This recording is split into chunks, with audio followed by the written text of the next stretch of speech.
This would need to be a package of reforms, right? You've got a problem on the revenue side, the spending side, and, you know, how many times can we talk about the need for reform in this area? It won't affect supply dramatically, I don't think, but it is important, perhaps an important revenue base. But what is the principle again? What does the mix need to be? We're always going to be the party of lower taxes. Let's start with that principle. We will always be the party of lower taxes because if you tax something, you get less of it. We would much rather see spending restraint come out of this government. If they are looking for a way to balance their budget, and let's face it, they need to, they've got deficits for the next 10 years baked into those budgets.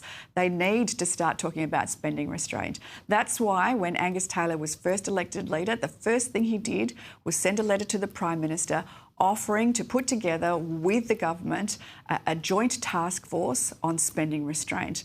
And that way we could actually tackle one of the biggest issues that is haunting this Labor government. Every credible economist, every business leader is saying that the government is spending too much. We've now hit spending of around 26.9% of GDP. That's the highest level of spending outside of the pandemic in the last 40 years. It is entirely unsustainable. We want to help the government with its spending restraint. Unfortunately, the Prime Minister doesn't seem to be listening to our offers of help. Just one more on the CGT. If the discount was wound back, what do? Go to the next election promising to reinstate it or give people tax cuts elsewhere? Well, Jim Chalmers has kept his cards very close to his chest. When one day he likes tax cuts, the next day he doesn't like tax cuts. Let's see what it is that he's offering here. But I can tell you the principles by which the coalition will abide. We will always be the party of lower taxes. We believe that if you tax something more, you get less of it. If people want to see more houses built in this country, the way to do it is not through taking away the discount on capital gains tax. That is not going to make a significant difference to the number of houses in this country or the price of houses in this country. Have you got some figures on how it would affect supply?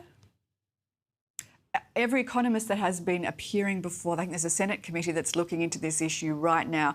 Every significant economist or business group that has come before that committee has said it probably isn't even going to move the dial. It maybe Labor think it's a symbolic gesture, but it's not one that the government, that the opposition agree with. But we want to see lower taxes, not higher taxes. To diminish supply either. So it's not a supply issue. But tackling supply at its core is where you're going to make a difference to housing, how we're going to get more houses in the system, how we're going to bring in the build, for instance. Yeah, my point is tinkering with the CGT discount isn't going to affect supply in a negative way.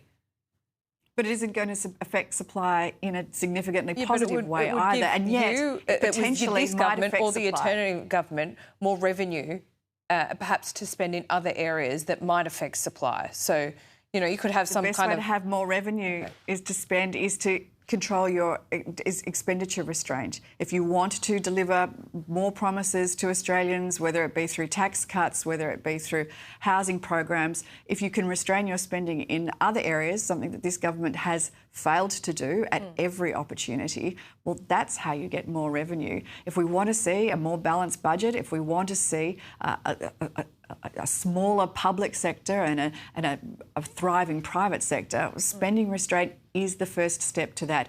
It's not going to happen through taxing people more. We're already a highly taxed nation.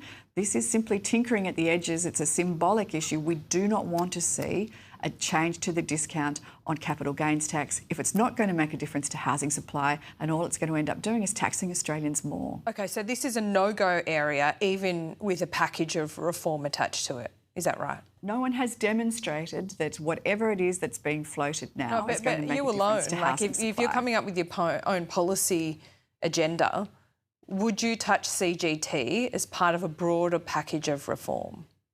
Our policy agenda is always going to be about lower taxes, not higher taxes, Laura. I think we couldn't be any clearer on that. The Liberal Party and the Coalition will always be a party of lower taxes. OK, but is it the quantum or is it a single tax? I mean, because you could tinker with the discount and then lower taxes elsewhere. Is that off the table? I think we're getting into the weeds of policy announcements 10 days into a new leadership. Yeah, fair enough. I'm absolutely not going to do that. Let's wait to see what it is that Jim Chalmers puts on the table because, you know, he's been playing very coy about what it is that he intends to do, but certainly these kites have been flown. We will be the party of lower taxes. We do not want to see changes to capital gains tax discount because it will result in fewer houses, not more houses, and we want more houses built. Okay. I'd like to see the evidence on that. But let's talk about expenditure because the Prime Minister has asked his ministers, the Razor Gang, they're called around budget time, to find billions of dollars in savings. How much as a total quantum of savings do you think needs to be found in this budget alone, whether it's this year or over the forward estimates?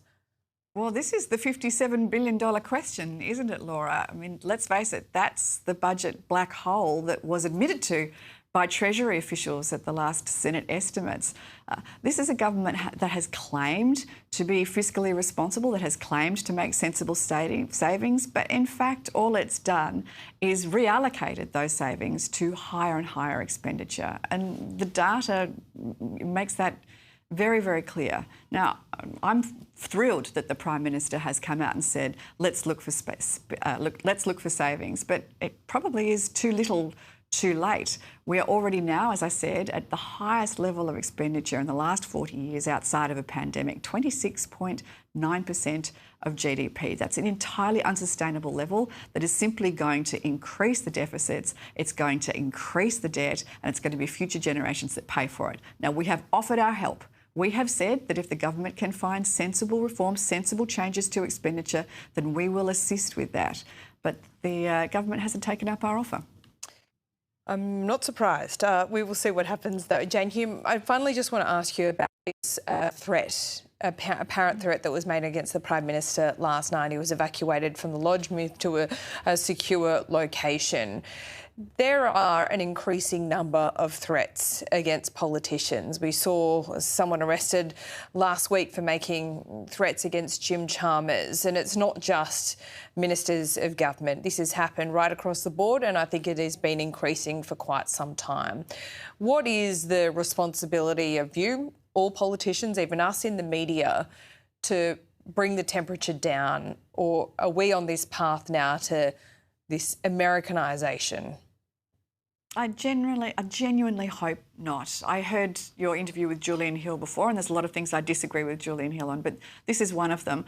One of, I think, the most satisfying features of Australian democracy is the ability for those that represent Australians to be among them all the time without fear of violence or retribution. This is a country that is built on civilised debate. That's how we get policy outcomes, not through violence and not through threats. I'm very pleased to hear that the Prime Minister is safe and well and that the threat came to naught. I hope we see fewer of them.